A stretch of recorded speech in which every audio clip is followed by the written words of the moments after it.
dink ons het die laaste skaapie is op. Goed, mense, goeienaand aan julle almal, baie hartlik welkom. Veral ook die wat vir die eerste keer hier is. Dis wonderlik. En daar is die wat nou 'n eerste keer hier is en daar's 'n paar wat dalk nou weer nie hier is nie. Maar lyk my die lang naweek het sy tol geëis op meerdere van ons. Maar ons gaan vrolik voort en jy almal weet ook Chris is amper hier. Goed. Jy weet dat ons ook 'n opname maak en ek probeer om elke week dit op ons YouTube kanaal te laai. Die eerste aandsin is al gelaai, ek sal vanaand verlede week sin laai en dan hopelik in die week laai ons ook weer vanaand sin. So as jy ergens iets uitgemis het en jy wil net weer mooi op datum kom of jy wil vir iemand anders daarvan vertel en sê jong, jy kan dit kyk op 'n plek. Ek sal weer vir u die skakel stuur op ons WhatsApp groepie, dan kan jy dit elke keer net gewoon daarop gaan volg deur daarop te klik en dan kan jy dit op die manier gewoon opvolg en sorg dat jy op datum bly as jy dit op hierdie manier wil doen. Goed, oom Chris is ook nog blykbaar op pad, maar ek dink ons moet maar terwille van ons tyd moet ons maar wel verder gaan. Kom ons lees asseblief uit 1 Korintiërs 15 vanaf vers 20 en ek wil graag lees tot by vers 28. Op 'n ander manier, maar met presies dieselfde bedoeling, hoor ons hier in Korintiërs ook, waarna toe stuur God se hele skepping op af? Wat is die einddoel wat God het met dit wat hy alles begin het in Genesis 1? En die wat nou al hier was sal weet, en ek dink vanaand sal die laaste aanwees, wat ek net 'n bietjie 'n wye raamwerk probeer gee, waarbinne ons Genesis 1 tot 11 moet verstaan en gaan lees, die manier hoe ons dit moet gaan lees. So ek gaan vanaand nog verder so 'n raamwerk probeer gee, hier en daar al verwys na gebeure binne Genesis 1 tot 11, maar ons is nog nie by die direkte eksegese waar ons nou letterlik Genesis 1 vers 1 begin lees en dit eksegeties probeer uitwerk nie. Dit hoop ek dan doen ons by ons eerste volgende geleentheid dan. Goed, so ek lees dan 1 Korintiërs 15 vanaf vers 20 en jy weet dat in 1 Korintiërs 15 gaan, is die primêre tema wat hier ter sprake is die opstanding van Christus enerzijds, maar dan ook die opstanding van die gelowiges. En ons het nou al gesien dat wanneer die Bybel praat van opstanding, dan word daar ook doodgewoon bedoel 'n nuwe skepping. Die opstanding in die Bybel is gewoon die begin van 'n nuwe skepping. En dit is heel belangrik, dit word hier pragtig uitgewerk in 1 Korintiërs 15. En dan sien ons ook waar eindig ook hierdie opstanding wat daar in Christus is. Wat is die einddoel? Goed, vanaf vers 20. Maar nou, Christus is opgewek uit die dood, die eersteling van die ontslapenis. Want aangesien die dood deur 'n mens gekom het, kom die opstanding van dooies ook deur 'n mens. Want soos almal deur Adam sterf, so sal almal in Christus lewend gemaak word. Maar elkeen volgens 'n bepaalde orde. Eers as eersteling Christus, daarna met sy koms hulle wat aan Christus behoort. En wat die wat aan Christus behoort is 'n nuwe skepping, het ons gelees al in Korintiërs, né? As jy in Christus is jy 'n nuwe skepping. So ons deel dus in hierdie nuwe skepping in Christus. En dan kom die einde, wanneer hy die koningsheerskappy aan God, die Vader sal oorgee, wanneer hy alle heerskappy en gesag en mag vernietig het. Want Christus moet as koning regeer, totdat hy al die vyande onder sy voete gestel het. Die laaste vyand wat vernietig moet word, is die dood. Want hy het alles onder sy voete gestel. Maar wanneer hy sê dat alles onderwerp is dit duidelik dat dit met die uitsondering is van hom wat alle dinge aan Christus onderwerp het. Wanneer alles aan hom, dit is nou die een wat alles eers aan Christus onderwerp het. Wanneer alles aan hom onderwerp is, sal die Seun homself onderwerp aan die een wat alles aan hom onderwerp het. Hier kom dan die hele doel van God met sy skepping. Wat is dit? Sodat God alles in almal kan wees. Aangrypende teks wat ons hopeloos te min aandag gaan gee in ons lewens as gemeente, want hierdie is aangrypend, want dit is wat God begin in Genesis 1 vers 1. Hy begin 'n lewe met sy skepping in God, en dan word daardie lewe in God uitmekaar geskeur wanneer Adam en Eva teen God kies. Maar in Christus word dit dan herstel. Soos wat daar in een mens die lewe met God en weg van God af geskeur word, so word dit in Christus herstel, sodat God weer alles in almal kan wees. Goed, sal ons saam bid en dan vra ons die Here se seën op ons oordenking van sy woord. Here onse God, wat 'n wonder het U aan ons geopenbaar in die woord, en dit is ook werklik 'n misterie, 'n mysterion, 'n geheimenis. Want Here, daardie groot geheimenis is dat U, die ewige lewende God, U lewe met U skepping, met swakke mense, juis wil deel. U laat ons deel in U wat die fontein is, waaruit voortkom lewe op lewe op lewe. En Here, dankie dat U lewe so in oorvloed is, dat ons daarin mag en kan deel, en dat daar by U geen tekort is nie, Here. By U is daar oorvloed. En Here, wil U daardie oorvloed van lewe ook in ons gee, deur U Heilige Gees, en dat ons so in gemeenskap met U kan lewe, en wanneer Christus in wie die lewe is, terugkom, om by ons te wees, dat U dan, as die drie-enige God, alles in almal sal wees. Hoor ons in Jesus se naam alleen. Amen. Goed, welkom nog, as daar nog stoele kort, net hier agter. Sy vrou is so spesiaal. Hy kan op sy vrou se skoot sit, dink ek. Oom Chris Of sy kan op sy daar stoel. hoor. Daar is oom bly. Oom Chris, ons het eintlik hierdie stoel spesiaal vir oom Chris gewerk. So, Baie dankie. Ek sê nie, daar is. Ja, asseblief. goed. Mense, baie van die dinge wat ek vanaand dus gaan sê, het ons al so klein bietjie aangeraak. Weer eens, ek glo dat die moeder van alle goeie onderrig is wat? Herhaling. Presies. Dis 'n onderwyser, hy weet. Dis die moeder van onderrig, dis herhaling. So ons gaan elke keer maar weer, sonder om alles oor te sê, maar na sekere grepe elke keer weer terugry. Ons gaan dit doen die hele volgende periode wat ons besig is met Genesis. Dit is altyd goed. So, wat ons vanaand by wyse van herhaling weer wil probeer bereik is om te sien hoe pas Genesis in die hele groot verhaal van die Bybel. Ons het dit op verskillende maniere al gedoen. By ons eerste ontmoetingsgeleentheid, wat was die Nuwe Testament teks wat ons daar gebruik het om te wys wat is die verbintenis tussen Genesis en die Nuwe Testament? Johannes. Nee, ons na Johannes 1 gaan kyk.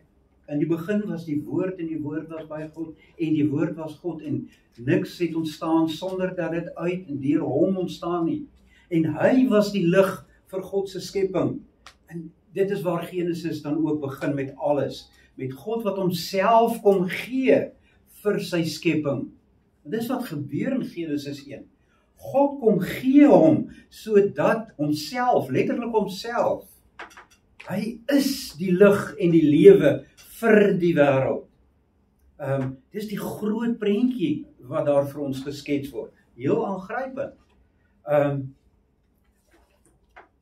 Maar wat ook heel belangrik is, is dat Genesis 1 tot 11 vertel nie die geskiedenis van Israel nie. Nou weet ons dat die Ou Testament is watter volk se boek, as ons dit nou maar so kan sê. Ja, die Israeliete, dis Israel se boek. En ons moet dit nooit vergeet nie. Dis in die eerste plek vir Israel gegee, sodat hulle kan weet, wat is hulle plek in God se verhaal. Hulle het 'n eie funksie ten opsigte van hulle self, ten opsigte van God, maar ook ten opsigte van die wêreld, ten opsigte van die nasies. En dit is een van die belangrikste temas in die Ou Testament. Ons sien dit in die profete ook weer altyd na vore kom. Wat is Israel se verhouding tot die nasies, tot die volkere? En daarom is dit heel belangrik om te sien dat voordat Israel se geskiedenis begin, word daar 'n voorgeskiedenis vertel in Genesis. En daai voorgeskiedenis is Genesis 1 tot 11, waar nie spesifiek die geskiedenis of die verhaal van Israel vertel word nie, maar God se verhaal met sy skepping, met die wêreld. Want Israel moet, wanneer God sy verhaal met hulle begin, moet verstaan, waar pas hulle in? Wat is hulle funksie? Hoe moet hulle leef? Want Genesis 1 tot 11 wil daardie verhaal gaan skets. Die van julle wat julle Bybels goed ken, waarmee begin Genesis 12? Gou naslaan. Wag net 'n oomblik, Dominee, ons wil net gou opslaan. Ja, Genesis 12 begin wanneer God 'n man gaan roep uit die heidene nasies uit die huidige Irak, die ou Babylonië. Daar gaan haal God hom uit Ur van die Galdeërs, gaan haal God 'n man. En God kom gee hom die belofte dat hy hom 'n seun gaan maak vir die nasies. Jy sien, wanneer alles verkeerd loop en Genesis 11 eindig ook eintlik op 'n laagtepunt, dan begin God met Israel, met Abraham, en dan kom die herskepping van God met sy wêreld wat eintlik op 'n laagtepunt eindig. Wie van julle weet waar eindig Genesis 11? Sonder om te koekeloer nou in julle Bybels. Wie weet waar eindig dit? Waarmee eindig dit? Ja, en dit is meer as maar net dit, jy's reg, ons noem dit gewoonlik die toring van Babel, maar hy eindig met die stad van die mens. 'n Stad wat die mens kom probeer oprig, sonder God, of minimaal, maar die mens in beheer. Die mens sal besluit wat met God gaan gebeur, en vandaar hierdie geweldige toring. Ons sal net nou 'n bietjie meer aandag daaraan gee. So, Genesis 1 tot 11 eindig op 'n dieptepunt. Die stad van die mens. En dan begin God weer om sy stad op te bou. En julle sal onthou, ons het nou al gekyk na Openbaring 21. Dit is nie toevallig nie dat die nuwe hemel en die nuwe aarde daar vir ons voorgestel word as 'n stad wat uit die hemel neerdaal. Nie soos wat in Genesis 11 gebeur nie. Waar begin die stad in Genesis 11? Van onder af bou die mens hom op na bo. Dit begin vanuit die mens uit. Openbaring 21 laat sien, hier kom die gawe van God. God kom gee dit weer, soos wat hy in Genesis 1 begin het. Dit is heel belangrik. So, ek hoop die verhaal en die plek van Genesis 1 tot 11 word al so klein bietjie duideliker. So, om Genesis dus te verstaan, moet ons weet dat die Here kom gee, deur die diens van Moses, of watter bronne alles gebruik was, of dit nou Moses se geskrifte was. Die punt is dat die hele skrif praat van hierdie eerste 5 boeke van die Bybel, die Pentateug, praat daarvan as die boeke van Moses.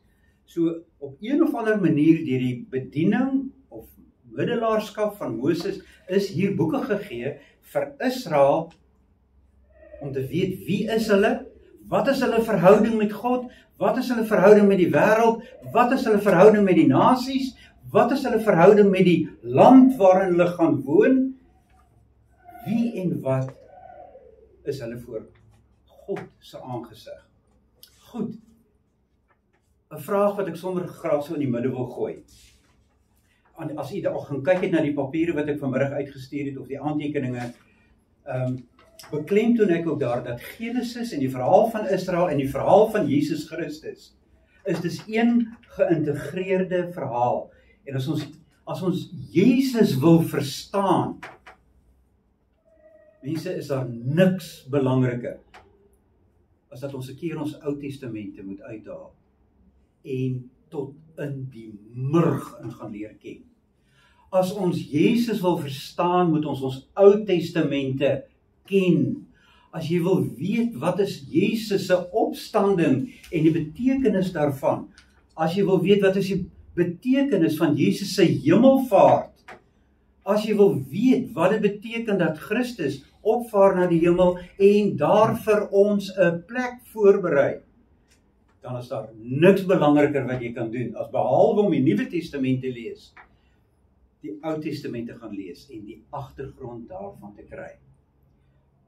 En dan ook, heel belangrik, om Genesis 1 tot 11 te ken. Want daar word die groot verhaal in 'n dinamietpakkie vir ons verpak. Daar word dit gegee. En daardie pakkie word unpack, om dit nou maar in Engels te sê. Dit word uitgepak in die res van die Ou Testament en dan die Nuwe Testament. Want wat gebeur in die Nuwe Testament? Byvoorbeeld in Matteus, wat is die refrein wat ons elke keer weer hoor in Matteus, 'n evangelie wat geskryf is vir die Jode? Dan haal Matteus byvoorbeeld die Ou Testament aan, en wat sê dan elke keer wanneer hy dit aanhaal? Hierdie dinge is geskryf met watter doel? Dat die skrif vervul sou word. Opdat die skrif vervul sou worden. Die broeder is Nederlands. So ek hoor dit so half met 'n oorhierheid, sodat die skrif vervul sou word. Met ander woorde, die Nuwe Testament vat ons terug na die Ou Testament toe. So dit is die eerste ding wat ons dus moet leer. Gaan lees weer ons Ou Testamente, mense. Dis die droefheid dat die kerk eintlik wederdopers geword het. Dat die gereformeerde kerke wederdopers geword het. Dit beteken, jy moet dit ook verduidelik. ja, dan gaan ek dit aankyk wat ek daarmee bedoel. Die wederdopers maak 'n skeiding tussen Ou en Nuwe Testament. Daarom dat hulle byvoorbeeld glad nie die kinderdoop enigstens kan aanvaar nie. Want dit is vir hulle verby en daar is nie net 'n skeiding nie, maar selfs 'n opposisie tussen Ou en Nuwe Testament. Die Ou Testament is 'n harde God, is 'n liefdelose God.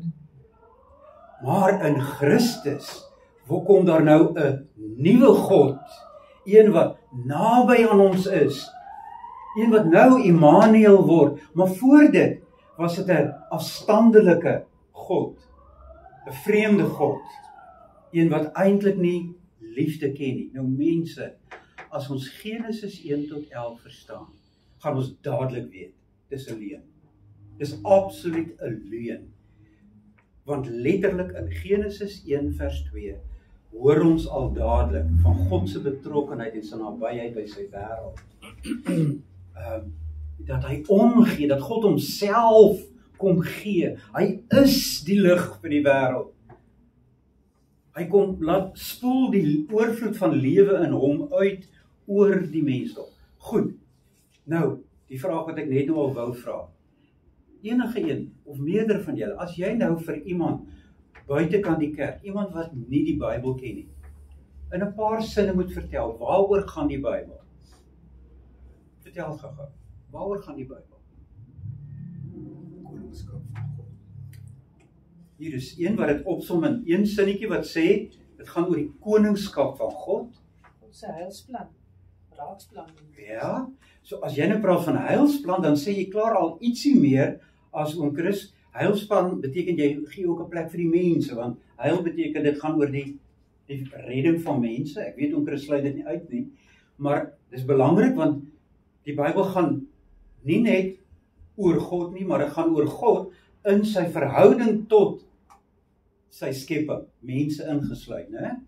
So dankie, daardie al het verder gepraat van 'n heilsplan.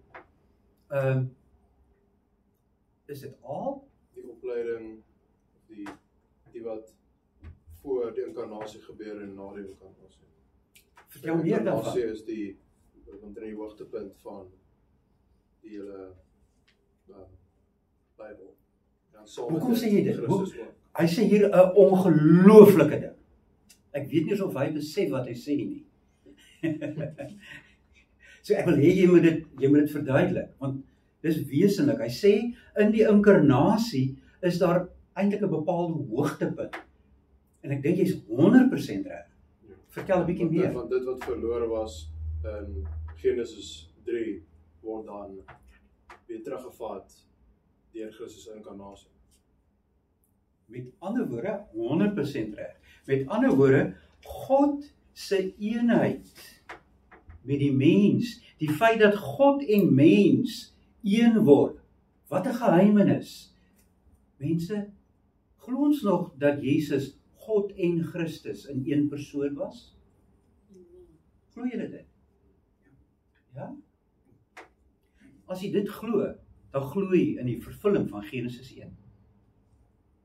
Want inderdaad, in die menswording van God, laat God sien wat was sy bedoeling van die begin af, en dit is dat God en mens een word. Beteken dit dat God nou net 'n mens is? Karika, jy sê nee. Nee, hy bly ook God. Maar hy's ook God. Beteken dit dat die twee 'n bietjie vermeng is met mekaar? Nee, dis 'n unit. Nee, dit word nie vermeng nie. Jesus was nie 'n bietjie God en 'n bietjie mens, en dan loop dit nou so 'n bietjie, soos hier in die Weskus die boere praat van bloed en pensmis meng nou met mekaar. Dis nie 'n mengsel van bloed en pensmis nie. Die goed, dit bly uit mekaar uit. Né? Sy God en sy mense loop nie in mekaar in nie. Asof die mens nou 'n bietjie God word en God 'n bietjie mens word nie. Dis twee nature in een. En dis 'n geheimenis, mense. Is daar enigiemand van julle wat vir ons wil verduidelik hoe werk dit? Ons lees in 1 Korintiërs 2. Ons het wie die Gees is, verstaan al hierdie dinge, maar die ander kan ons glad nie verstaan nie. Hoe kan hulle ook want? Wie kan verstaan wat die Here dink? Wie kan aan hom raad gee? Ons het egter hierdie dinge verstaan, want ons is ingestel op om soos Christus te dink. Rukkie voor dit. Dit is wat die skrif bedoel met die woorde, wat geen oog gesien, wat geen oor gehoor, wat in niemand se hart kon opgekom het nie. Dit het God voorberei vir hulle wat hom liefhet. Is dit nie pragtig nie? Wat in die hart van 'n mens nie opgekom het nie, wat 'n mens nie kon uitdink nie, het God voorberei vir sy kinders. Hy is nie deur 'n kommissie geskep nie. Ja, dit was definitief in elk geval nie 'n gereformeerde kerkkommissie nie. Definitief. Dit kom uit God, uit mense, hier is geheimenis. Daarom, wanneer jy hiermee gekonfronteer word, kom ons in gewone aanbidding. 1 Johannes sê dit ook pragtig. Hy sê, wanneer Christus gaan kom, gaan ons aan hom gelyk wees. Maar dan sê hy tegelyk in dieselfde woorde. Maar wat ons gaan wees, weet ons nog nie. Want dit is 'n geheim. Maar een ding weet ons, dit weet ons. Ons sal wees net soos wat hy is. Met ander woorde, daar gaan 'n eenheid tussen ons en God wees, wat vergelykbaar is met die eenheid tussen Jesus van Nasaret en ons. Sodat God, sê Paulus in 1 Korintiërs 15, sodat God alles in almal kan wees. Daar's dit. Dis die bedoeling van die inkarnasie van God wat weer mens word. God kom in sy skepping in die geboorte van 'n babietjie wat in 'n krib lê, as 'n teken as Israel 'n teken van God kry, dan was dit nie maar sommer 'n teken van môre gaan dit reën of dit gaan nie reën nie. Dan was God se heil, God se lewe met Israel was onthul. En daar lê die onthulling in die krib in Bethlehem. En wat is die onthulling?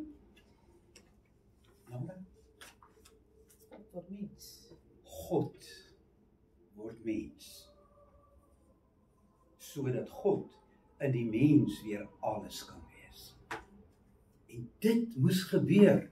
Daarom moes God mens word, om te kom uitwerk wat hy van die begin wou, maar ook dit wat verkeerd gegaan het met Adam en Eva, ook om dit te herstel. So daar's twee aspekte. Dit is om dit wat God altyd wou, tot sy vervulling te bring, maar ook dit wat intussen nog verder verkeerd gegaan het, ook te herstel. So mense, ons moet leer om wanneer ons vir mense buitekant die gemeente, mense wat, en ek dink miskien moet ons nog binne die kerk begin,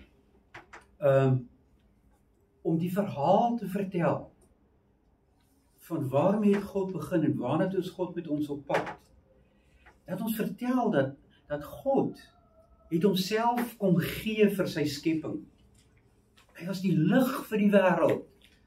In hom was die lewe en die lewe was die bron van lewe.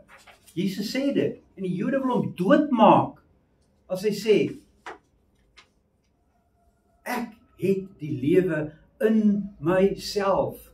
Hy wat in my nie glo nie, het nie die lewe nie.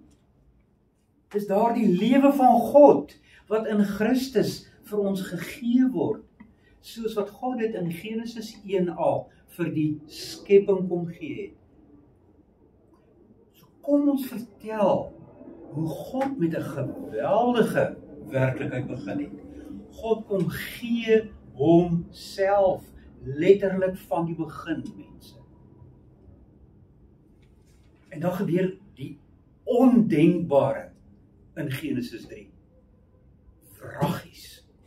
Adam en Eva, die mens gaan kies die duisternis, soos wat Johannes later sê, en die mense het die duisternis liewer gehad as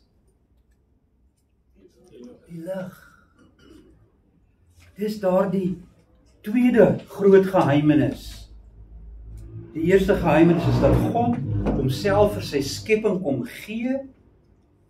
Die tweede onverklaarbare is dat die mens die duisternis liewer gehad het as die lig wat kom skyn het. En daarom oral waar Jesus weer verskyn in die Nuwe Testament, is daar die een groot getuienis, die lig kom skyn weer. Daarom, wanneer Jesus in Matteus gebore word, dan kom die engele in die middel van die nag, en wat gebeur met die herders? Die heel eerste ding, daar kom 'n heldere lig wat skyn oor hulle, en die duisternis word teruggedryf. En daar's 'n koor wat sê, kan jy onthou wat sê daar die engele? Wat sê daar die engele vir die herders? Eer aan God in die hoogste hemel, vrede op aarde, in die mens, want God het, en dit getuig die engele, God het 'n behaag in mense. Dit is wat Genesis vir ons wil laat sien. God het 'n behaag in mense. Verstaan ons dit nog? God haat jou nie. God haat nie mense nie. Jesus kom oortuig nie met sy lewe op aarde of sy dood op aarde of met sy hemelvaart. Hy kom oortuig nie die Vader om ons lief te hê nie. Of doen hy dit? Het Jesus die Vader kom oortuig om ons lief te hê? Ek is so bly daar's 'n paar wat koppe skud. Wat is Jesus dan? Iemand het laaste keer dit opgenoem. 'n Sleutel om dit te verstaan is Jesus se laaste gebed in Johannes 17. Vader, U het aangebreek, verheerlik U Seun, sodat U Seun U kan verheerlik. U het aan die Seun volmag gegee oor die hele mensheid, om aan almal wat U hom gegee het, die ewige lewe te gee. En die inhoud van die ewige lewe is dit, dat hulle U ken, die enigste ware God, en Jesus Christus, wat deur U gestuur is. En hoekom het die Vader hom gestuur? Omdat hy ons haat. En om ons bekend te maak aan die mense. Om die hart van God te kom openbaar. Want Johannes 3 vers 16, kom aan mense, ons ken toch daarom die teks. So lief het God die wêreld gehad, dat hy sy eniggebore seun gegee, sodat elkeen wat in hom glo, weer in God se lewe kan deel. Sien, die ewige lewe beteken ons lewe vir altyd nie. Wat beteken ewige lewe? Wat beteken ewige lewe? Wat se lewe is dit? Is 'n lewe saam met en uit God. Dis ewige lewe. Dit gaan nie oor die duur van my lewe, hoe lank dit is nie. Dit gaan oor die kwaliteit. Dis 'n lewe met God. Dis 'n lewe, soos wat Jesus self sê, iemand wat nie in hom glo nie is lewendig dood. Al lewe jy, jy's dood, as jy nie een is met Jesus nie. Maar, as jy een is met Jesus, al gaan jy dood, sê hy vir Martha, onthou jy nog, die suster van Lazarus, sê, as jy in my glo, selfs al gaan jy dood, sal jy lewe. Sal jy lewe. En om dit duidelik te maak, gestaan Jesus by die graf en huil Jesus. Hoekom dink julle Jesus by die graf van Lazarus? Of was Jesus, hy het verlang na sy boetie, sy vriend Lazarus. Hoekom huil Jesus by die graf? Ek weet die teks sê dit nie. Wat sê van die dood? Ek dink dit is een aspek. En hy weet dit wat met hom gebeur. Hy weet iets van wat met hom gebeur, omdat sy volk dit nie meer glo nie. Hulle sien nie dat die lewe is in hom nie. Dat as jy in my glo, dat jy sê, ek is die lewe en die opstanding. Hy vra daarom ook van Martha, nie Martha, glo jy dat Lazarus eendag sal opstaan in die opstanding van die dode nie? Hy vra, glo jy dat ek is die opstanding en die lewe? En dan vra hy vir Martha, glo jy dit?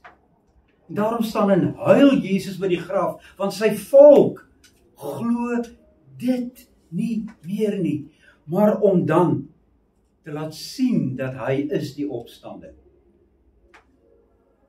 Dan sê hy gewoon vir Lazarus, en dan word daar beklemtoon. Wat word beklemtoon om te laat sien dat hierdie is nie oor sommer dat Lazarus per ongeluk lewendig begrawe is nie. Wat word daar van Lazarus gesê? Toe begin ruik. Hy stink. Daar was al wurms betrokke mense. Daar word beklemtoon, hy het al geruik. Doder as dood kon dit nie. En hoe laat Jesus hom uitkom? Met sy woord. Want God skep nuwe dinge deur die woord. En hy sê vir hom, Lazarus, kom uit. Interessant, sommer is net 'n kantaantekening, net vir u om 'n bietjie daaroor te gaan nadink. As Lazarus daar uitkom, het hy kleertjies aan? Of kom hy poedelnaak in daai? Hy is toegedraai nog met sy grafklere. Interessant. Vergelyk dit net gou met Jesus se opstanding op daardie Sondagoggend. Daai selfde Johannes wat Lazarus se opstanding beskryf dan Jesus se opstanding. En wat weet ons van Jesus se begrafnisklere? Met die kop netjies opgevou. En dit is daar. En hy is nie meer daar nie. Sien, hier's 'n nuwe skepping. Hier Lazarus moes nog lijksdoeke en al opstaan. Jesus staan nie op lijksdoeke en al nie. Daar lê dit netjies opgevou waar sy kop sou wees. hier het iets nuuts gebeur. Baie meer as wat net met Lazarus gebeur het. Hier's 'n nuwe skepping. By Lazarus word dan net getuig oor Jesus wat die lewe in hom het. Ek dwaal af, ek is jammer. Mense, as ons Christelike lewe wil verstaan, en dit is wat ek hier neergeskryf het op die aantekening, die groot lewenskuns as Christen, kuns van die geloof, is om ons plek te sien, in en by God, in die groot verhaal van God met sy skepping. Kyk, waar pas jy in? Bedryf 1, kom ons stel dit voor, ons stel die mensgeskiedenis voor, as 'n opvoering. Ek hoop jy kom soms in die teater. Ek hoop regtig. Ons gereformeerdes is hopeloos te vroeg. Dis nou nie die dokters se teater. Ekskuus dan? Dis nie die dokters se. Ja, dis nie die dokters se teater nie. Ek bedoel daar by Aardskei. By Aardskei. Want mense, wat gebeur in 'n teater? Enige opvoering, enige drama het bedrywe. Wat is bedryf 1 in die Bybel? Van waar tot waar loop hy? Ek weet ons kan dit nou verskillend gaan opdeel, maar kom ons probeer. Wat is bedryf 1? Skepping, en dan, by die vloed gebeur daar iets geweldig. Daar kom die huidige skepping waarin ons vandag lewe. So ek dink ons moet praat van Genesis 1 tot 6, en dan kom die vloed, en dan gaan dit voort, ook met Abraham. En waar sou ons sê eindig die tweede bedryf? Dis nou ons in die tweede bedryf, dis God wat nou na die vloed verder gaan.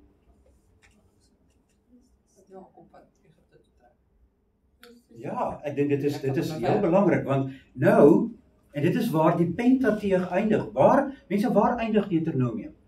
Kan jy nog onthou? Waarmee eindig Deuteronomium? Israel staan aan die grens van die beloofde land, van die heilige land. Daar sluit die boeke van Moses af. Hulle kan nog nie die heilige grond betree. Die lewe met God in die beloofde land kan Israel nog nie ingaan nie. Moses sterf selfs daar buitekant. Hy mag nie eers ingaan nie. Goed, kom ons sê daar is bedryf. Nou gaan ons in bedryf 3 in. Wat is die volgende toneel wat afspeel? Hier is 'n lewe van Israel saam met God in die beloofde land. Goed? En alles bly so. Alles is koek en ei met Israel daar in die beloofde land. Nee, sien ek op beskik. Wat is die katarsis, as ek dit so mag noem? Iets geweldigs wat gebeur in die geskiedenis van Israel. Die ballingskap. Mense, dit het Israel omver gegooi. In 586 voor Christus gaan Israel in ballingskap finaal. En wanneer? Goed, daar eindig dan 'n bedryf. Israel in ballingskap. En 'n klomp van die profete profeteer in ballingskap.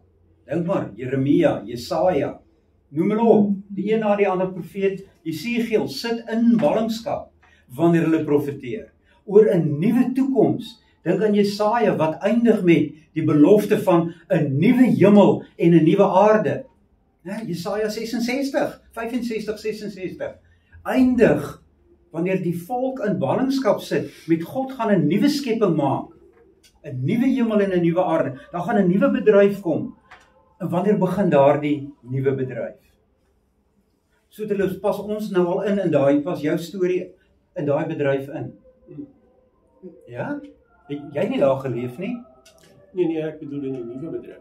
Ja, okay, in die nuwe bedryf, waar begin dit?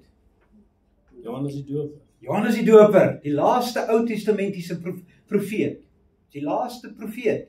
Die een wat die koms van die Messias aankondig. Kyk, daar is die lam van God, wat die sondes van die wêreld sal wegneem. Johannes die Doper lei daar die bedryf in.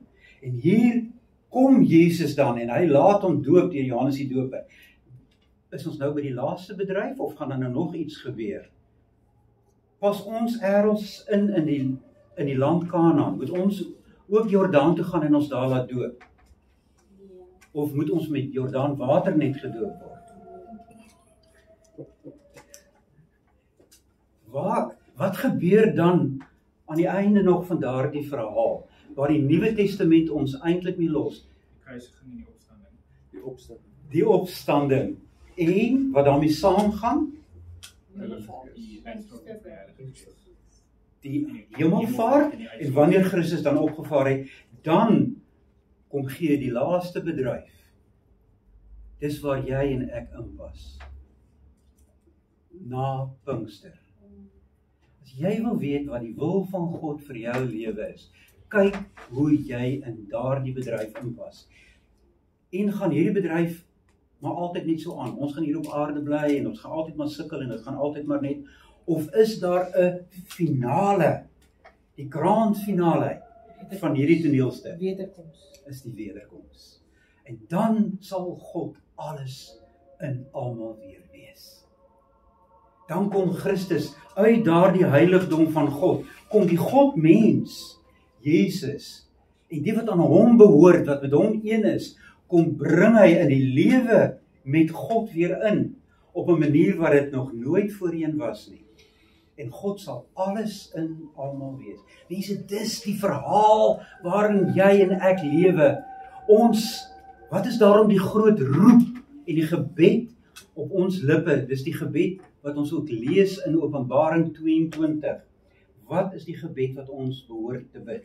Kom Here Jesus. Maranatha! Kom Here Jesus, kom gou, want hierdie voorlaaste bedryf moet eindig, sodat die laaste verhaal, wat tot in alle ewigheid sal duur, dat dit kan begin, en dat ons hier weer kan geniet, soos wat ons nog nooit voorheen geniet het nie, maar waarvan ons nou reeds al die beloftes het. Maranatha! Kom ons verander ons kerk se naam. Ons noem dit die Maranatha gemeente van Bellville Oos. Dink jy dis 'n opsie? Ekskuus tog? Dis al klaar gevat. Ja, is gevat deur 'n kerk in Pretoria. Daar's 'n Maranatha gemeente van die Vrye Gereformeerde Kerk. Maar dan nou is dit die Maranatha gemeente van die Dopperkerke in Suid-Afrika. Die een van ons het gelukkig alleen reg op die naam nie. Maar jy verstaan wat ek probeer sê, want dit is wat ons as gemeente behoort te kenmerk. Mense, ons is in daardie bedryf waar daar net een ding oorbly. Jesus se wederkoms. Maar om te verstaan wat gaan gebeur by Jesus se wederkoms, al is dit net 'n deel. Weet jy wat moet jy en ek doen? Ons moet 'n keer Genesis 1 tot 11 gaan lees. En ek hoop jy verstaan hoekom ek hierdie verhaal vertel. Ek wil hê dat as ons Genesis 1 tot 11 gaan lees, dat ons dit gaan lees met hierdie verwagting van wat kry ons hier in Genesis 1 tot 11. As dit alles wat in vervulling gaan met Christus se wederkoms, wow, dan wil Genesis 1 tot 11 daarom bitter baie vir ons sê. Dalk iets anders as wat ons nog altyd gedink het, Genesis 1 tot 11 vir ons wil sê. En laat ons maar eerlik voor God gaan staan en sy woord. En laat ons heel goed luister. Wat sê die woord vir ons? Het ek nog almal aan boord? Is almal nog by? Is daar 'n vraag, 'n opmerking op hierdie stadium? Ek wil net iets vra. Asseblief. Is dit nie dat die mens die hele Bybel net dan in 3 bedrywe kan sien? Ja. Genesis 1 tot 11. Ja. En dan 12 met die verbond tot Met Jesus se koms. Tot Genesis 9, tot by Handelinge 39. Handelinge Ja. of 28. Ja, 28. Handelinge 29 is die voortsetting van die verbond se uitwerking na alle nasies toe. En dan is die derde bedryf die nuwe hemel en die aarde.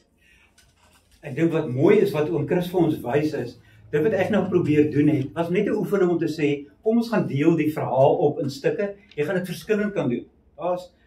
Maar jy sien daar sekere breekmerkers in die geskiedenis van God met die mensdom. Waar hy met Israel begin het, met die nageslag van Abraham, hoe hy dit in vervulling laat gaan het, maar hoe dat Israel ook nie gedoen het en hulle was nie wat hulle moes wees nie. Hulle was nie 'n lig vir die nasies nie, teendeel, hulle was duisternis. God gaan staan buitekant sy tempel. Onthou nie nog Esegiel hoofstuk 11? Wanneer Israel nog binnekant die tempel staan om hom te aanbid, waar kry ons vir God? Aan die ooste kant van die tempel. Net soos wat die mens in Genesis 4 by die ooste hek van die tuin uitgedryf word, staan God nou by die ooste kant van die tempel. Dan is die mense nog in die tempel van Jerusalem. En God sê, weet julle wat? Ek is buitekant. Gaan maar aan met julle tempel. Dis nie my tempel nie. Julle verstaan nie meer wat is die tempel wat ek bou nie. Julle is alweer besig, net soos Babel met 'n toring. Julle dink, julle kan my in hierdie tempeltjie vasvang. As dit is waarmee julle besig is, dan gaan klim, dan staan ek buitekant. En dis die kritiek wat ons dan ook hoor by al die profete teen die Lewiete. Hulle wat maar aangegaan het met die bring van offers. Dink maar aan Maleagi. As Maleagi vir die volk sê, ek wens daar was iemand wat die deure van die tempel wil sluit. Hoekom sê Maleagi? Hy wens daar's iemand wat die deure sluit. Want wat gebeur in daai tempel? Het julle gehoor wat hom Chris sê? Die mense bring vir God siek en lam en dooie diere. Dit wat nooit in God se teenwoordigheid mag kom nie, dan mag nie eers iemand wees wat aan 'n lijk geraak het in God se teenwoordigheid kom nie. Hoekom nie? Want God is 'n God van lewe. En nou kom Israel. En hulle bring lam en siek, dooie diere. God sê, as dit is wat julle doen, dan staan ek buitekant. Want God bou 'n ander tempel. God laat hom nie vasvang in Jerusalem se tempel nie. Daarom is die tragiese, die arme Jode wat nou nog staan en huil daar by die klaagmuur, die Westemuur in Jerusalem, asof hulle God daar gaan ontmoet. Hulle gaan God nie daar ontmoet nie. Hulle ontmoet God op net een plek, in sy hemelse heiligdom. Goed. Mense, heel belangrik, in 19, julle kan daar op die aantekeninge kyk, ek skryf daar van die Franse filosoof Jean-François Lyotard. Skryf in een van sy bekendste boeke in 1979, dat die aanbreek van 'n postmoderne kultuur gekom het. En die belangrikste betekenis daarvan, volgens Lyotard, is dat daar 'n einde gekom het aan al die groot verhale. Die mens kan nie meer leef met groot verhale nie. En dan sluit hy alle groot verhale daarbey in, ook die Bybel. Maar ook die verhaal van kommunisme, ook die verhaal van kapitalisme, ook die verhaal van sosialisme, ook die verhaal, en noem maar enige menslike filosofie wat daar is. Lyotard sê, al daai groot verhale van die existentialisme, gooi dit weg. Dit is 'n groot verhaal oor die mensdom. En hy sê, daar bly net een ding oor. Daar is nie meer 'n groot verhaal van waaruit die mens kan leef nie. Al wat oorbly is jy as mens met jou eie verhaal. Dis net die mens met sy eie verhaal. Dalk nog deel van die dorp waarin jy woon, die verhaal van die dorp. En mense, waar sien ons vandag in ons kultuur, waar hierdie op 'n aaklige manier in vervulling gegaan het, in die wêreld van die rekenaar? Waar sien ons dit? Sosiale media. Facebook. Wat doen die meeste mense op Facebook? Wat vertel hulle daar? Alles van hulle self, sê sy. Ja. Presies.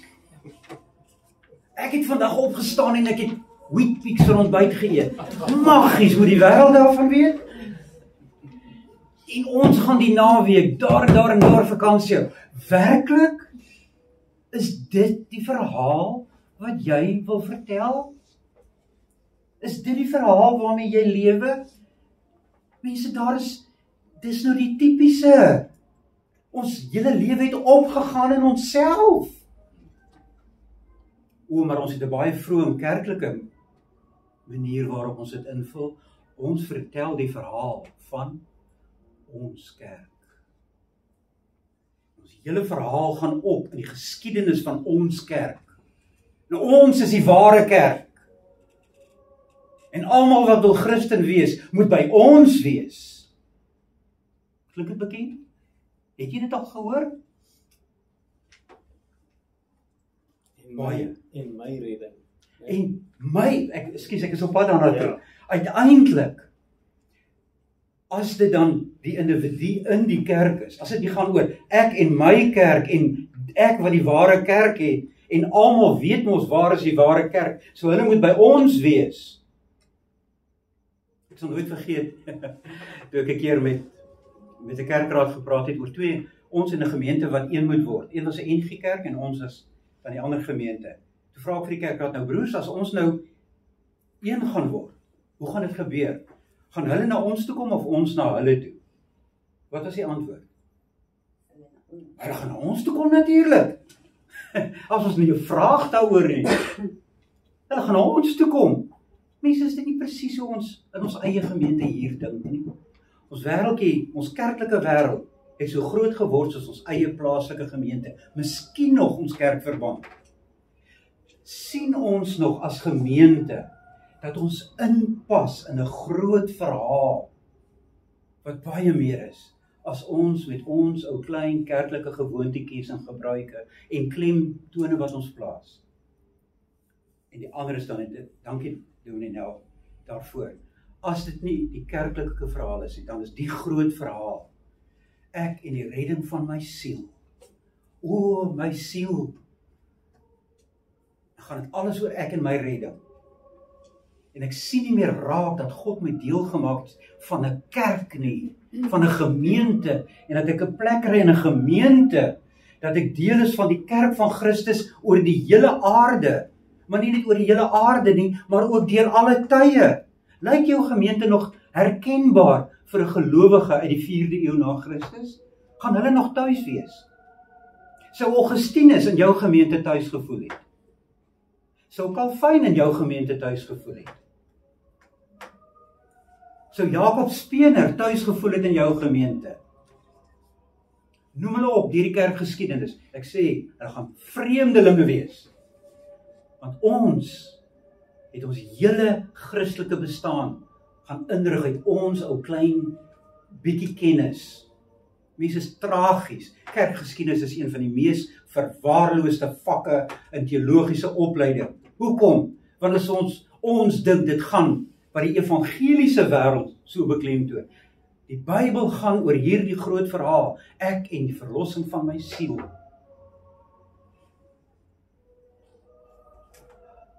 Is dit werklik?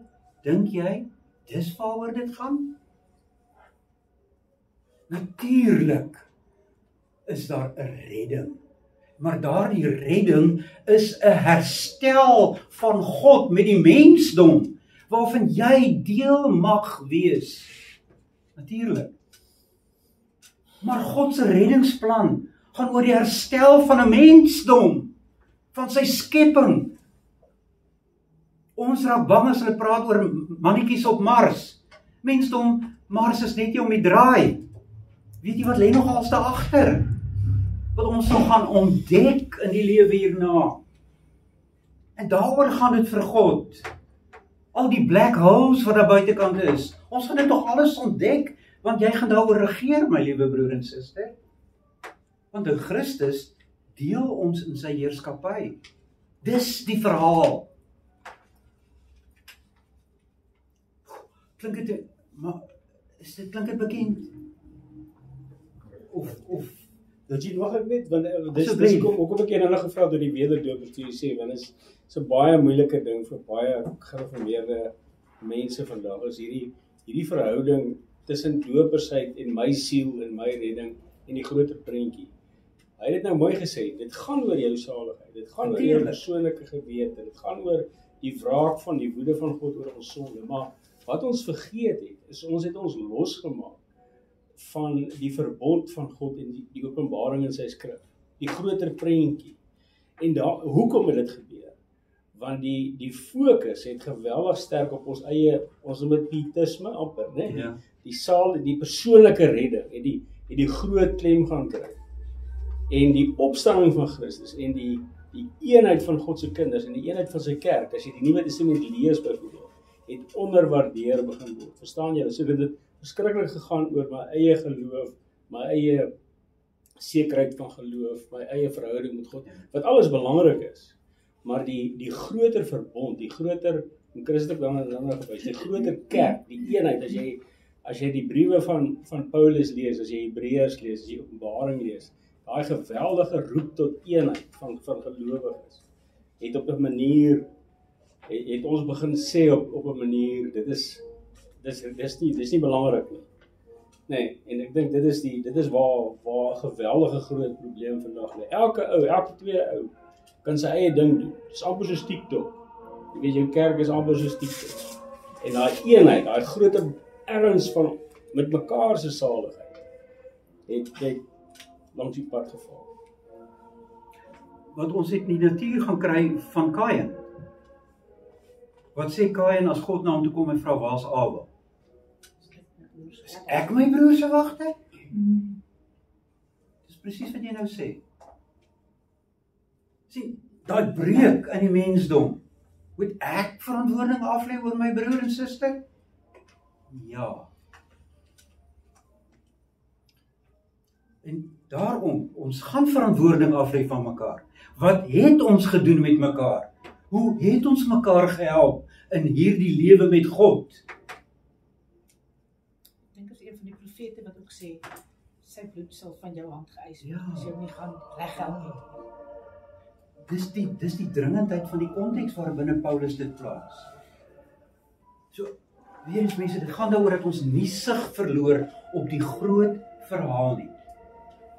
Goed, ons kan nog baie hieroor sê mense, maar ek moet terwille van die tyd, anders gaan ek weer mense kwaad maak vir my. Moet ek so gou as moontlik klaar maak. Dis as ons nou, dink net gou na oor Genesis 1 tot 11. Wat dink jy is van die belangrikste temas wat aan die orde kom in Genesis 1 tot 11? Behalwe die feit dat God homself kom gee vir sy skepping. Dit sien ons van die begin af. God sê laat daar lig wees. Ons leer dit Johannes uit daardie lig was Christus. God wat in die woord homself kom gee vir sy skepping. Wat lees ons nog? Wat lees ons van die sondeval, die skeiding wat daar gekom het. Ja, daar's hierdie aaklige gebeurtenis wat die mens gekies het, wat liewer was vir die duisternis as die lig. Dis hierdie verhaal wat ook verder dwars deur die Bybel weer gaan gebeur. Ons lees daarvan letterlik tot aan die einde, van die Gog en die Magog. Van die monster wat opkom, Openbaring 13 uit die see uit, met 10 krone. Ons lees van die getuies wat doodgemaak word. Daar's hierdie vyandskap letterlik tot aan die einde. Dit is verskriklik. Maar om dit te verstaan, moet ons wel Genesis 3 en 4 verstaan. So dankie. Wat se temas is daar nog? Twee koninkryke wat dan begin na die sondeval, die geslag van Kain en die geslag van Set. Ja. En dit is die verpersoonliking van die twee koninkryke. Duidelik, daar kom 2 koninkryke. En die koninkryk van God is die koninkryk van die seun van Dawid.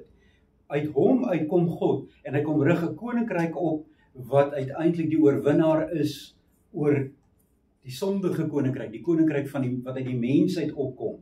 So ja, hier kom 'n verhaal van 2 koninkryke. 2 stede. Die stad van God waarvan ons lees in Genesis 2, die stad op die berg teenoor die stad van Babel. Die een is 'n stad wat 'n gawe van God en 'n blyplek van God is. Babel probeer die mens, God in die mens se stad intrek. So jy sien, dis die geveg tussen 2 stede. Ek wil graag vir Aye vra, wat 'n baie bekende teoloog skryf 'n baie invloedryke boek oor die stryd van hierdie 2 stede. Ek toets net gou sy filosofie kennis, hoor. Wanneer het hy gelewe? So die 4de eeu na Christus. Sê dis Augustinus. Ja, wat is die titel van Augustinus se boek? The City of God, ja. Die stad van God.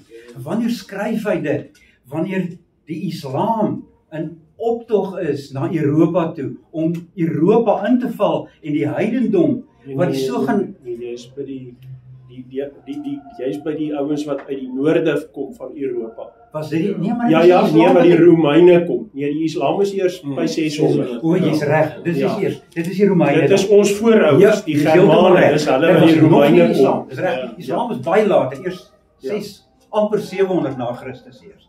Maar hier kom 'n stuk heidendom op die sogenaamde Christelike Europa af. En dan skryf hy hierdie boek oor die behoud van die stad van God. Sien, Augustinus verstaan nog iets van Genesis 1, van die stryd tussen die twee stede. Dankie vir die regstelling. Watter ander tema's daar nog? Die tema van die skade wat die sonde op die natuur uitrig, maar dan ook God wat daar het met Noag en die ark. Ja, die sonde het 'n effek op die natuur. Heel duidelik. Maar dit het op nog 'n ander verhouding, 'n bepaalde effek. Huweliksverhoudings. Byvoorbeeld, daar kom konflik en kompetisie. Wat ons vandag so duidelik het, né, die identity politics. Begin by Adam en Eva. Né, so kom ons beklemtoon dat ek 'n vrou is. Ek gaan vir die vrou se regte beklei. Dan kry jy die ander ouens, jy gaan vir die man se regte beklei. Daar begin dit. Dis waar identity politics begin, mense. Die beklemtoning van my ras, my kultuur teenoor die ander kulture, en vergeet maar ons is eintlik een. Man en vrou is diensknegte saam voor God. So ja, daardie konflik binne die huwelik. Mense, as jy die problematiek in jou huwelik nie gaan lees en verstaan, binne daardie verhaal nie, verstaan jy nog nie eers die probleem wat jy het nie. Mevrou, meneer, jy verstaan nie die problematiek, as jy dink, dis maar net daai tyd van die maand met jou vrou nie. Dis baie meer as net daai tyd van die maand. Baie meer. Ekskuus, jy verstaan wat ek bedoel, né? Rihanna? Baie meer is dit. Daar's 'n groter verhaal daarachter. Ag mense, ons kan dit gaan uitbrei. Aan die einde van Genesis 1, die skepping van die mens as koning en koningin, wat moet regeer oor die skepping. En so kan ons dit gaan vermenigvuldig. As ons dus baie mooi gaan kyk, lê eintlik die hele geskiedenis van die Bybel lê op 'n gekonsentreerde manier vasgevang in Genesis 1 tot 11. En dit moet ons gaan ontsluit. Goed, en dan heel belangrik, en ek dink dit is ongelooflik belangrik om dit te sien. Watter boeke vorm die fundament van die geloof van Israel? Die Torah. Goed, ek dink ons almal behoort dit te weet. Dit is Kateksasie 101, hè? Israel se fundament was die Torah. Nou, watter boeke is dit? Die Pentateeg. Daar's 'n ander naam vir die Torah. Dis 'n lekker mooi moderne naam. 100%. Dis die 5 boeke. Dis die 5 boeke van Moses. Daar het jy nou klaar 3 name daarvoor vir dieselfde ding. Die Torah, 5 boeke van Moses of die Pentateeg. Presies dieselfde ding. Goed? Alles 100% reg. Goed. Noem gou daardie 5 boeke. Peter, ek is oortuig van jy ken dit. Ja. Ek het baie vertroue in my. Ek dink is Genesis. Exodus. Sien, hy en sy vrou is een. Dit gaan nog goed daar met die. Leviticus. Numeri, Deuteronomium. OK. Waar eindig Genesis? Josef en Egypte. Josef, sien, deur Josef het God sy volk uit die beloofde land geneem na Egypte. Is dit waar God sy volk wil hê? Is dit waar God se heiligdom is? Nee. Dus, as dit is waar Genesis eindig, wat sê dit vir ons? Die verhaal is nog nie klaar nie, man, dankie. Die verhaal is nog nie klaar nie. Die verhaal moet aangaan. Nou, wat kry ons in Exodus? Wat gebeur in Exodus? Die Exodus. Ja, die Exodus.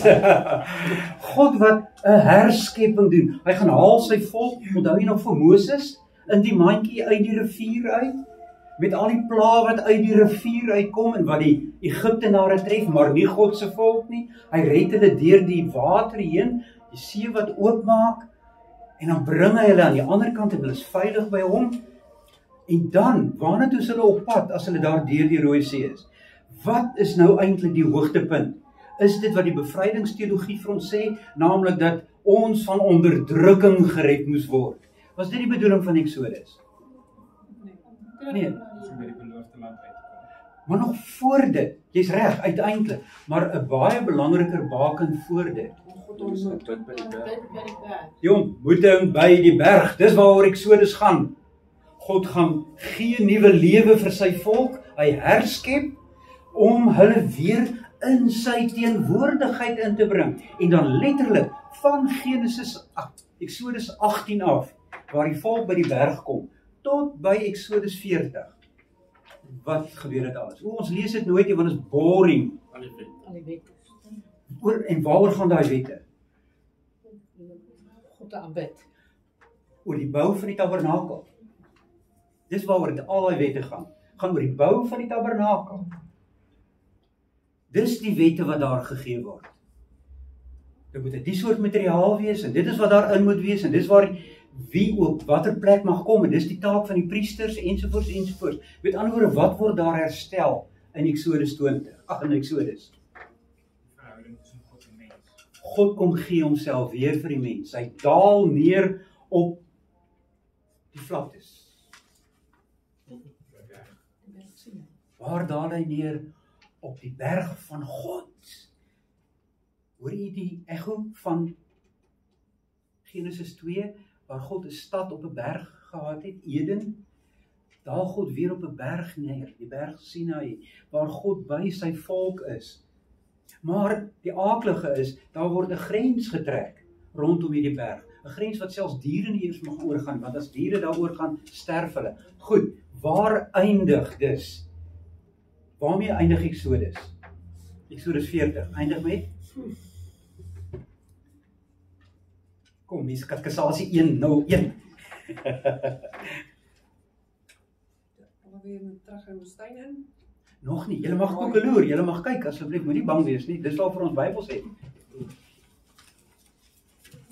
Waarmee eindig Exodus 40? Moses rig die tabernakel. Met die bou van die tabernakel. God wat in die tabernakel intrek. En God trek dan die tabernakel in. Goed, nou is jy daar. Waarmee begin Levitikus? Met die struktuur of met die, sê maar, die reëlmate van hoe die verhouding met God sou voortgaan. Met ander woorde, in Exodus sien ons dat hemel en aarde word weer een. God kom gee homself weer vir sy skepping. In Levitikus kry ons allerhande wetgewing, maar nou nie oor die bou van die tabernakel nie, maar hoe kan die tabernakel in stand gehou word? Wat moet gebeur sodat God in die tabernakel sal bly en dat God nie sal weggaan nie? En dan kry ons veral die eerste 7 hoofstukke. Waaroor gaan die eerste 7 hoofstukke? Dat is een groot tema van Levitikus 1 tot 7. Heel belangrike temas, algemeen. Gaan oor die offers, is alles offer die en offer daai, offer dit en dit vir dit. Want daar lê die hartklop van God, veral die brandoffer. Daar lê die hartklop van God se lewe met sy volk. Want wat gebeur met hierdie brandoffer? Hy moet heeltemal opgebrand word. En is dit waaroor dit gaan? Oor die dier wat dood is en dat hy verbrand word. Waaroor gaan dit in die offers, mense? Wat gebeur met die offer wanneer hy verbrand word? Ja, wat gebeur met die geur? Die offer wat gebrand word, laat sien dat daar weer eenheid is tussen hemel en aarde. Want wat gebeur? Die brandoffer styg op en dit is 'n lieflike geur vir God. God is weer bly met die mens. God word weer een met die mens. So, Levitikus, en ek som dit nou regtig baie kort op, Levitikus gaan oor hoe bly die hemel op aarde. Ek Ek hoop jy verstaan wat ek daarmee wil sê. Dis waaroor Levitikus gaan. Goed. So God het dus laat sien hoe word die tabernakel gebou, hoe bly God in hierdie tabernakel met al die wetgewings daar rondom, wat ons dink vreeslik boring is, mense, dit is 'n skatkamer van lewe met God, wat ons nog gaan bestudeer baie binnekort. Dan die boek Numeri, waaroor gaan Numeri? Want bly die volk nou daar by die berg in die tabernakel?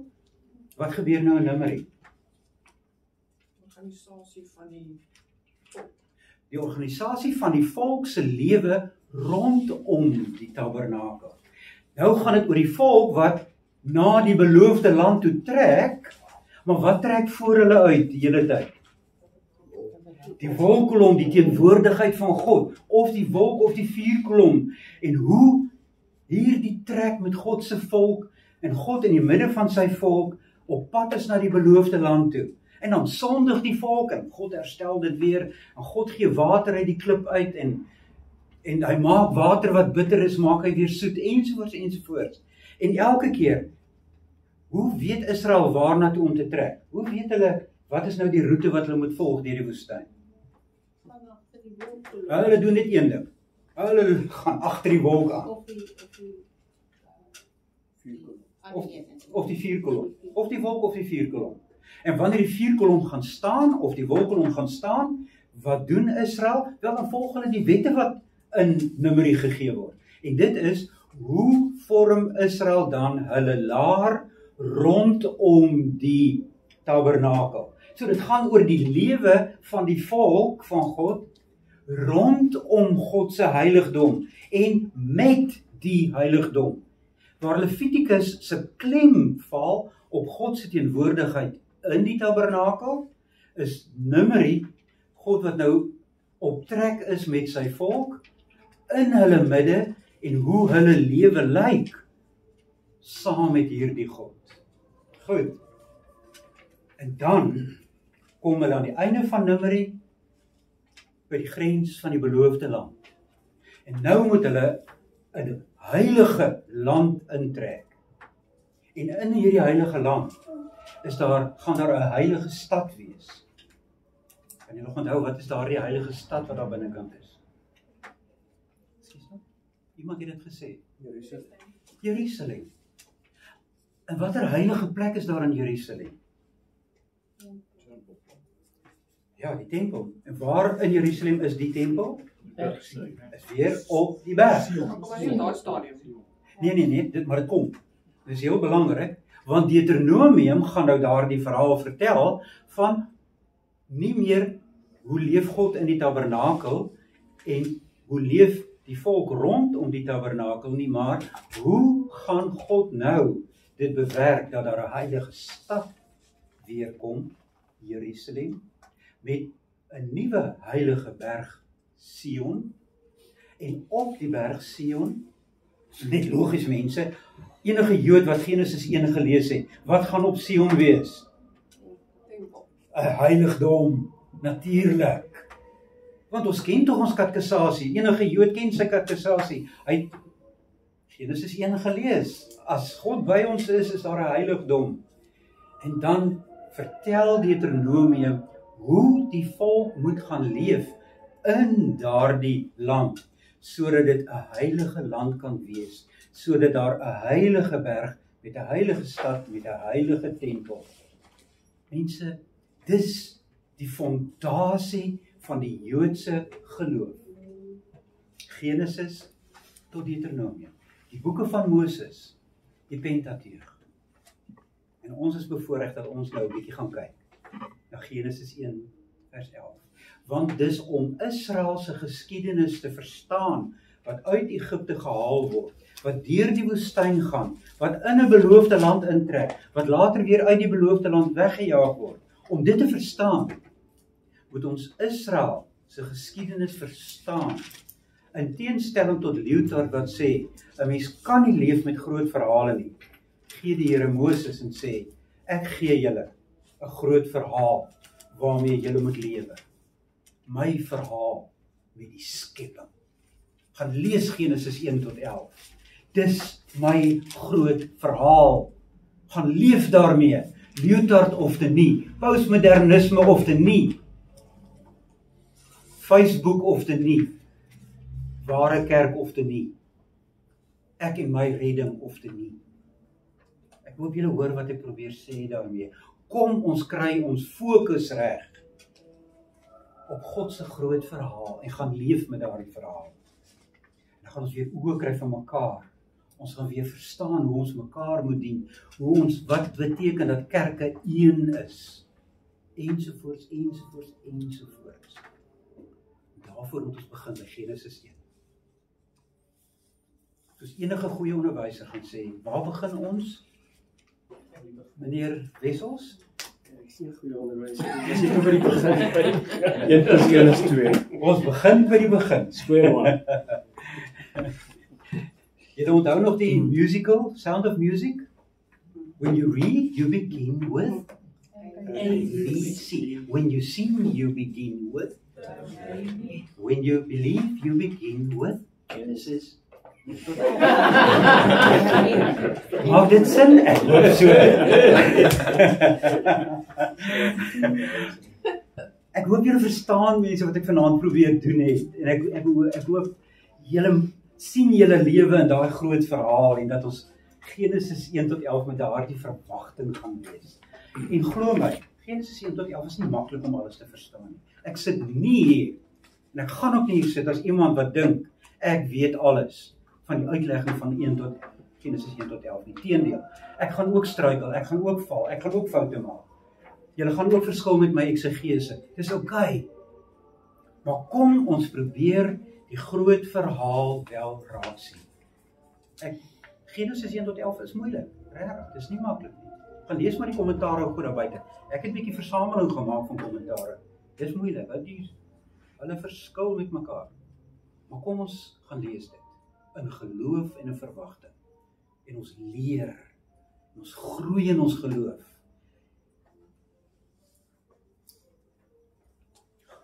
Iemand wat vir ons wil eindig met gebed asseblief.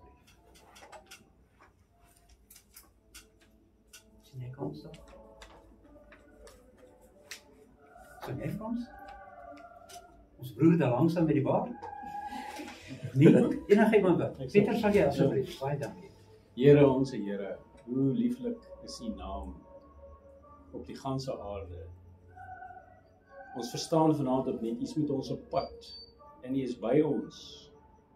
U is hier in Christus, in die Gees. En U het ook alreeds die nuwe tempel gebou. U seun se liggaam is uit die graf, hy het verrys. U is met ons op pad. Eendag sal U alles in ons almal wees. En intussen tyd, Here, gee ons die nederigheid, die gebrokenheid, die afhanklikheid, dat ons sal verstaan hoe nodig ons U het. Maar hoe groot, hoe ontsaglik groot U genade en die liefde in Christus is. Dat U besig is met ons, Here, dat U ons nie los nie. Dat U elke dag opnuut, elke oggend is U liefde nuut. En dat ons U pad kan saamstap en U hand kan vat. Dankie vir hom wat vir ons voorgaan.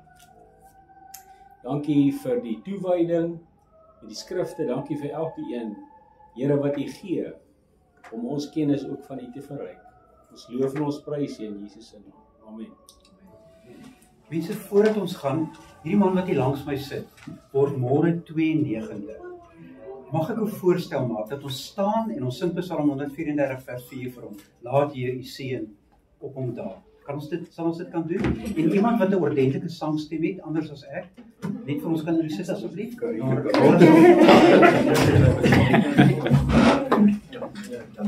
Dit opstaan. Ja. Laat Heer U seën op hom daar. Even sy Sion onderstraal. U wat beveel en dit geskied. Wil Heer U seën oor hom gebied. Baie dankie mense. mense veilig tuis. Geseënde dag vir julle.